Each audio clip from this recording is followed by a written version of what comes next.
గండిపేట భూ కబ్జా కేసులో బ్రహ్మనాయుడిని కస్టడీకి ఇవ్వాలని కోర్టులో పిటిషన్ దాఖలు చేశారు నార్సింగి పోలీసులు.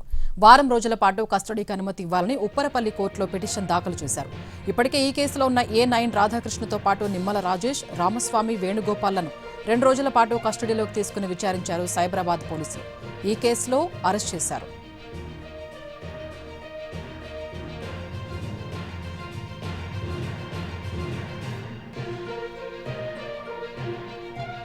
మరోవైపు రాజేంద్రనగర్ కోర్టులో ఇవాళ బెయిల్ పిటిషన్ దాఖలు చేయనున్నారు బొల్లా బ్రహ్మనాయుడు న్యాయవాది.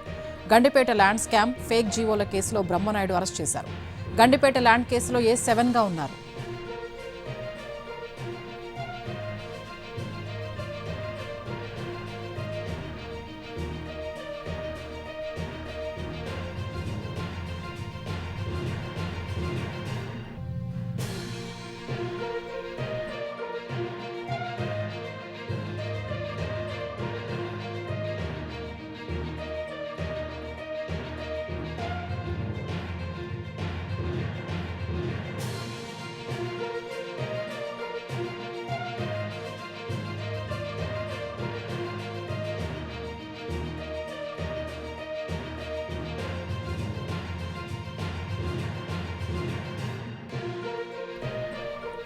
గండిపేట భూ కబ్జా కేసులో బ్రహ్మనాయుడిని కస్టడీకి ఇవ్వాలని కోర్టులో పిటిషన్ దాఖలు చేశారు నార్సింగి పోలీసులు.